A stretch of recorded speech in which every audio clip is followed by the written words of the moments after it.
Still there, that guy. Okay. We'll get started while you. We'll get started while you just learn how to use handball. Okay. As we've just spent 15 or 20 minutes really investigating games and practices, and you guys have all seen a few of them to see the kind of concepts.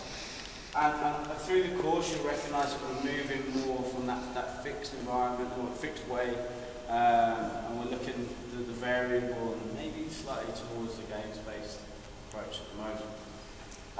So just kind of off the top of your heads, I want you guys to shout out, remind me a little bit, variable practice, what does that mean to you? What kind of things would you be doing? It doesn't matter whether it's batting ball or options. Decision making. We've got more random. Horizon. Alright. Challenge. Keep the core principle focused. Okay. Ooh. Like that. Okay, so I think we've got a fairly decent concept of where we're at the moment. You happy with that? Yeah. No. Yeah. Okay, and we're just going to have a look at some coaching tools, Eugene? Yeah, looking at spin bowling, I just want you to have a rethink about spin bowling, what coaching tools you might have for spin, or what you would use as a coach when looking at spin bowling. Okay. Coaching tools, yeah, what you as a coach would do or would use, okay, in order for you to maximize your potential as a coach in delivering or getting the maximum out of a session, especially for coaching spin bowling. So, with the focus on the variable practice. Yeah. So what do you think as a coach, thinking about your tools, what would you use as a coach? Observation, yeah?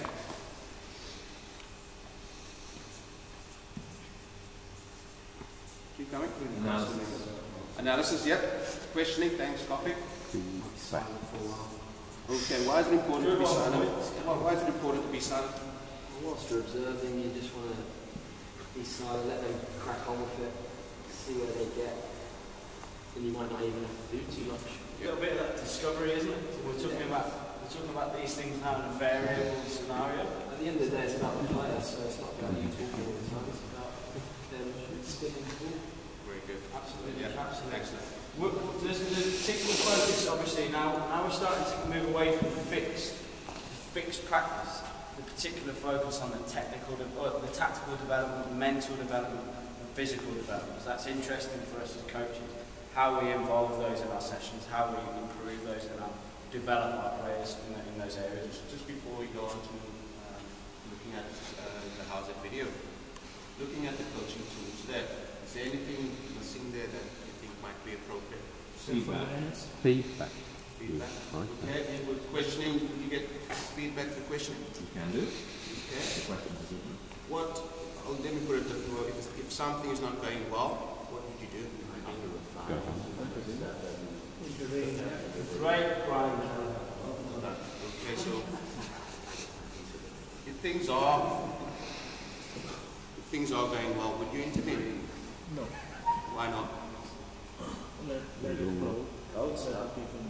Now, I think this is a really interesting concept, Ian, because this is where we might have. I think some of our leaders have said there might be a bit of conjecture over this particular one, and some people might come from philosophy where they believe actually we should never intervene. Why do you think we should never intervene? What can it entails? What happens if it just doesn't happen? They just can't get there. drop them. Take up tennis. And thinking about our environments, just going back to our environments for a minute, thinking about early, basic and enhanced, where do we think our players might just need that little bit more of a push or an intervention? Enhanced? Basic. Basic enhanced? Yeah. Or maybe middle? Depends on the Absolutely. Absolutely. So there may be a time when we need to use that. Okay?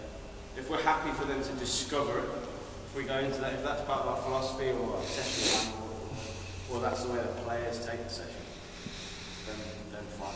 If we feel like we need to intervene, then that's a tool we can use. Okay?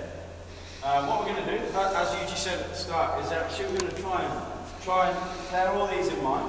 Okay, that variable practice and all those tools we've got to use as a coach, but with spin in mind and how we're going to coach spin. Okay, so the first thing we're going to do is look at an enhanced player bowling off spin. All right, and you guys are going to actually just observe and individually think about what our core principles might be. Okay, ready to hit that for you?